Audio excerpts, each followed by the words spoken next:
women are the soil for all new birth. All right? Women are the soil for all new birth.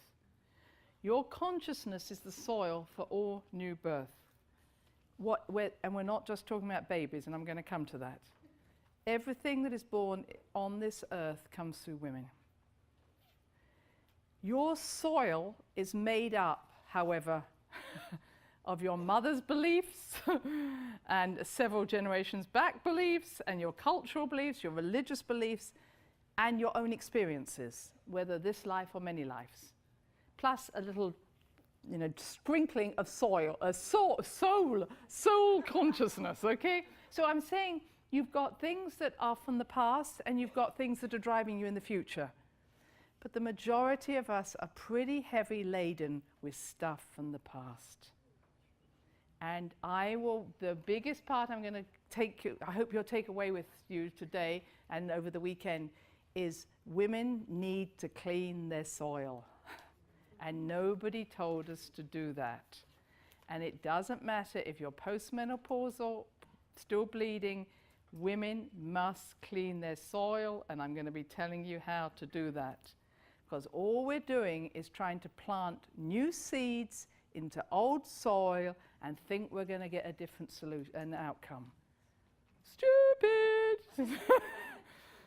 And I say that you could see that in families. The child comes in, they've got all this, yay! And then they get into the soil of the old family, and they end up exactly like everybody else. All right, so if you just want to take a child, we've all seen that happen. However good-willed or the child is different, they end up the same as everybody else. Because the soil doesn't change. So what I am saying for women, our job is to clean our soil. Okay, and if we do not clean our soil, humanity will become stagnant and will not progress. I'm making a bigger statement as that. I don't care how many angels you're in touch with. I don't care how far you can go in the universe. All you're doing is bringing down acorns or new dreams or new ideas. You get your idea. So when we go out there, we go, oh, I had this vision to do this. You get the vision and it's so fantastic, and you put it in this same damn soil. And naught happens. Do not think, I have no interest now in what people tell me their vision is. I'm only interested in the soil. Because actually, it won't manifest, I can guarantee. I have a friend who's been a psychic all his life, and he said, I see people come in on this level of consciousness and go out on exactly the same level of consciousness. And it's nothing to do with whether they've been to A.R.E, spiritual readings, done lots of jobs. It's they never change their soil. Now this might be a new idea to you, but I'm saying to you is, let's talk about what women are meant to be doing here. We are the purifiers of the soil. We are the cleansers of the soil. We are the ones who have the periods. And for thousands and thousands of years, we've been told that the period is not important. It's a curse. It's a waste of time. When I was studying for the book, I read my medical journals, and it would say, well, there's this wonderful estrogen phase, and there's this wonderful progesterone phase, and then there's this bleed. But then there's this wonderful estrogen phase. It's like, oh my God. Now, I think many of you, if I may look around you, suggest that you're in the same place as I am. We're postmenopausal, but I'm hoping I have got some bleeders in the room as well, some hope. But I want to say, thank you. But I want to say is that us who are postmenopausal have as much important to do. So any woman, doesn't matter, right? I would say the children, no. But once a woman becomes a woman, a girl becomes a woman, she is now set on her job of what she came here to do. That's what I'm going to be talking about. So these 3 days that I talked about how you can make a change, these 3 days are actually the most important 3 days of our lives. For a woman who is still bleeding, it's the first 3 days of her cycle. For a woman who's not bleeding like me, it's around the new moon. The new moon is the most powerful time for women, not the full moon. Full moon's fine, it's a time, but it's a masculine energy. The light of the moon, when the moon is dark, we say it's dark, it's 3 days, okay? We don't see any light. But when it's dark, what we're really seeing is the darkness of the moon. I mean, we're saying that there's no light coming out of it. That is when women are in their power. We're in our power in darkness. We're in our power when there's the dark moon. And the way that it's seen is that this is the mother, okay? And remember, I'm sorry if you're brought up believing that everything came from the masculine. Everything in every culture I've studied comes from the feminine. In the beginning was the feminine. I don't care, we're not talking masculine versus feminine. In the beginning was the no-thingness, the darkness. Out of the darkness, it's not dark as in empty, it's full of potentiality. So in the beginning is the fullness, but is no thing. It's not being defined as such. That's all they're saying. So in the beginning is the feminine, the dark, the unknown, the mystery. Full of potential. It's already in place, not empty. Already you know what it's meant to be. In the beginning is the feminine. It gives birth. So here's the dark moon, and they say this, well, you know, the teachings say this is the mother. She gives birth to her son, and that is the slither of moon you see. What we say, oh look, the moon's out. But this is only the light of the moon. We're not seeing her, but sometimes you can see her, can't you, when there's just that slither. She feeds him with her energy, so he becomes bigger at her cost. And you see these stories in mythology over and over again, where the feminine, the mother, feeds the child in order for them to grow. Okay? He, at full moon, goes, da-da, made it! Okay? But as my husband, who's an astronomer, would say, you're only seeing half of the moon. So when you say, I see a full moon, you're actually only seeing half of it because you can't see the back of it. All right? So the back of the moon is dark. So she's hanging out there going, okay, you've got your moment of glory. I'm still around, don't forget me. And his job is then to feed her with the light of his wisdom that he's gained from his experiences. He feeds her with his light and he wanes. She gets bigger.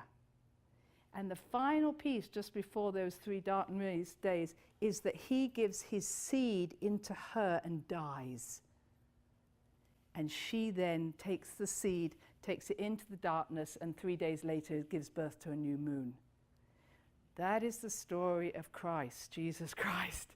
It's the story of every mythological character when you hear about a male giving a seed to a female and then dying. That is why Mary Magdalene has to have been part of the story, because Jesus gave the seed into Mary Magdalene, then died. She then gives birth to the next generation.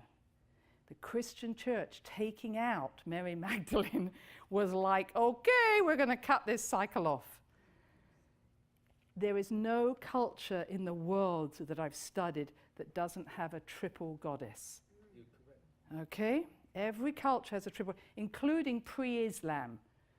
You know, and I tell this my Muslim friends, actually, you have a triple goddess who's very powerful.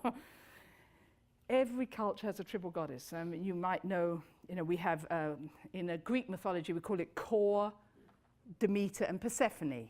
You know, the 3 faces of that. There's Artemis has 3 faces. Many of the goddesses have 3 faces of themselves.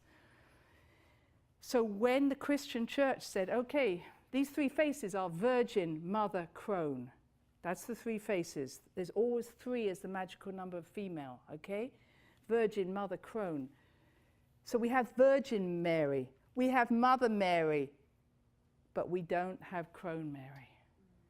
And when the Christian church took out Crone Mary, it signed its own death warrant. Because unless it brings Mary Magdalene back in, it can never progress. I don't see it bringing it back in. Let alone having women, hey, as priests. Heaven forbid it. But anyway, we went to Gozo and Malta. Gozo and Malta is the tiny islands that used to be the headquarters of Atlantis. And the islands now are just the top of the mountains that were there in Atlantis. This is what we perceive.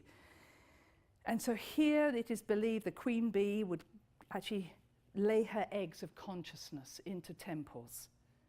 And then that consciousness would go into the earth.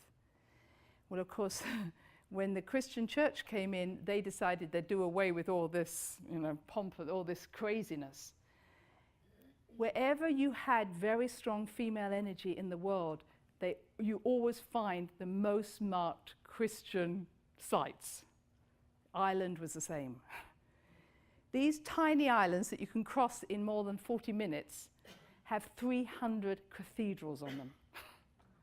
Every town has built a cathedral to make a mark that this is actually not pre-Christian, it is only Christian. And they built it on top of lots of sites.